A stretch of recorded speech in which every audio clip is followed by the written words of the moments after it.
The Importance of Learning History, from Book 1 of the Library of History by Diodorus Siculus, translated by Charles Henry Oldfather and published in the Loeb Classical Library, 1933. It is fitting that all men should ever accord great gratitude to those writers who have composed universal histories, since they have aspired to help by their individual labors human society as a whole. For by offering a schooling which entails no danger in what is advantageous, they prove their readers through such a presentation of events with a most excellent kind of experience. For although the learning which is acquired by experience in each separate case, with all the attendant toils and dangers, does indeed enable a man to discern in each instance where utility lies, and this is the reason why the most widely experienced of our heroes suffered great misfortunes before he, quote, "of many men the city saw and learned their thoughts," end quote.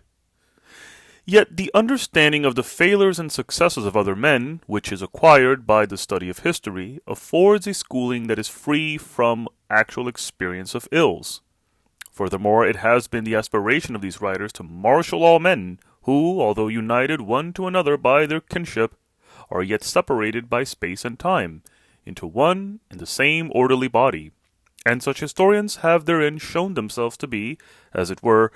ministers of divine providence. For just as Providence, having brought the orderly arrangement of the visible stars and the natures of men together into one common relationship, continually directs their courses through all eternity, appointing to each that which falls to it by the direction of fate, so likewise the historians, in recording the common affairs of the inhabited world, as though they were those of a single state, have made of their treatises a single reckoning of past events, and a common clearing-house of knowledge concerning them. For it is an excellent thing to be able to use the ignorant mistakes of others as warning examples for the correction of error, and when we confront the varied vicissitudes of life, instead of having to investigate what is being done now, to be able to imitate the successes which have been achieved in the past. Certainly, all men prefer in their counsels the oldest men to those who are younger, because of the experience which has accrued to the former through the lapse of time. But it is a fact that such experience is in so far surpassed by the understanding which is gained from history, as history excels, we know, in the multitude of facts at its disposal. For this reason, one may hold that the acquisition of a knowledge of history is of the greatest utility for every conceivable circumstance of life. For it endows the young with the wisdom of the aged, while for the old it multiplies the experience which they already possess. Citizens in private station it qualifies for leadership, and the leaders it incites, through the immortality of the glory which it confers, to undertake the noblest deeds. Soldiers, again,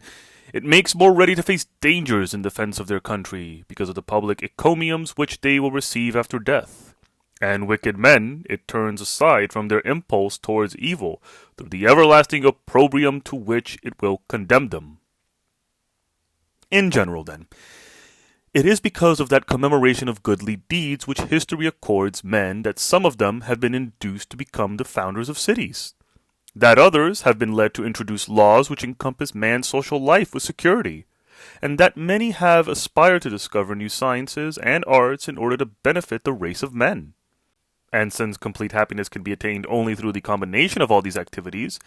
the foremost meed of praise must be awarded to that which more than any other thing is the cause of them, that is, to history.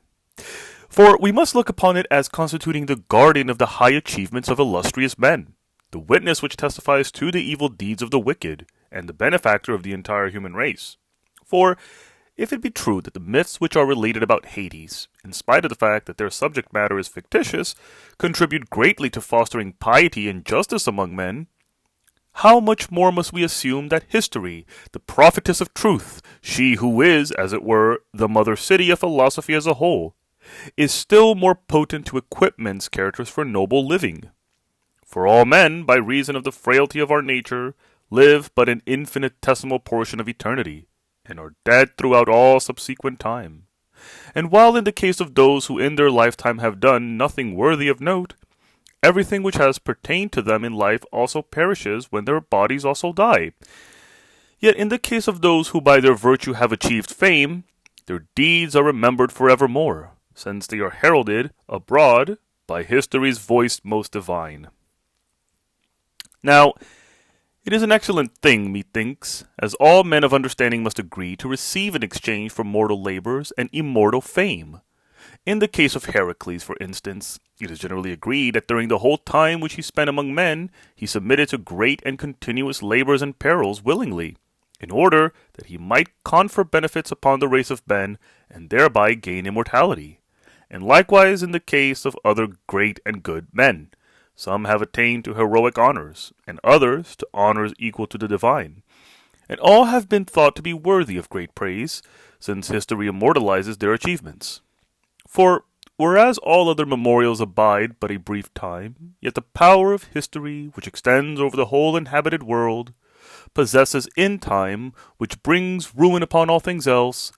a custodian which ensures its perpetual transmission to posterity. History also contributes to the power of speech, and a nobler thing than that may not easily be found. For it is this that makes the Greeks superior to the barbarians, and the educated to the uneducated. And furthermore, it is by means of speech alone that one man is able to gain ascendancy over the many, and in general, the impression made by every measure that is proposed correspond to the power of the speaker who presents it. And we describe great and human men as worthy of speech, as though therein they had won the highest prize of excellence. And when speech is resolved into its several kinds, we find that, whereas poetry is more pleasing than profitable, and codes of law punish but do not instruct, and similarly, all the other kinds either contribute nothing to happiness, or else contain a harmful element mingled with the beneficial, while some of them actually pervert the truth, history alone, since in it word and fact are in perfect agreement, embraces in its narration all the other qualities as well as that are useful. For it is ever to be seen urging men to justice, denouncing those who are evil, lauding the good, laying up, in a word, for its readers a mighty store of experience. Consequently, we, observing that writers of history are accorded a merited approbation, were led to feel a like enthusiasm for the subject. But when we turned our attention to the historians before our time, although we approved their purpose without reservation, yet we were far from feeling that their treatises had been composed so as to contribute to human welfare, as much as might have been the case. For although the profit which history affords its readers lies in its embracing a vast number and variety of circumstances, yet most writers have recorded no more than isolated wars waged by a single nation or a single state, and but few have undertaken, beginning with the earliest times and coming down to their own day, to record the events connected with all peoples, and of the latter some have not attached to several events their own proper dates, and others have passed over the deeds of barbarian peoples, and some again have rejected the ancient legends because of the difficulties involved in their treatment, while others have failed to complete the plan to which they had set their hand, their lives having been cut short by fate.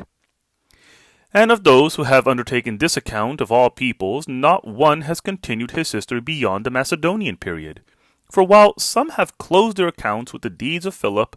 others with those of Alexander, and some with the Diadochi or the Epigoni,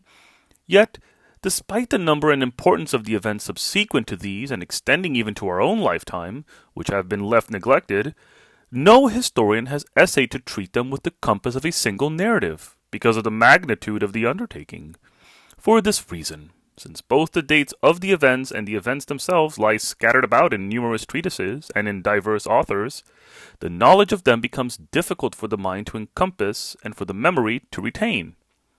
Consequently, after we had examined the composition of each of these authors' works, we resolved to write a history after a plan which might yield to its readers the greatest benefit and at the same time incommode them the least. For if a man should begin with the most ancient times and record to the best of his ability the affairs of the entire world down to his own day, so far as they had been handed down to memory, as though they were the affairs of some single city, he would obviously have to undertake an immense labor. Yet he would have composed a treatise of the utmost value to those who are studiously inclined. For from such a treatise every man will be able readily to take what is of use for his special purpose, drawing as it were from a great fountain. The reason for this is that, in the first place, it is not easy for those who propose to go through the writings of so many historians to procure the books which come to be needed, and, in the second place, that because the works vary so widely and are so numerous, the recovery of past events becomes extremely difficult of comprehension and of attainment, whereas, on the other hand, the treatises which keeps within the limits of a single narrative and contains a connected account of events facilitates the reading and contains such recovery of the past in a form that is perfectly easy to follow. In general, a history of this nature must be held to surpass all others to the same degree as the whole is more useful than the part, and continuity than discontinuity, and again, as an event whose date has been accurately determined is more useful than one of which it is not known in what period it happened.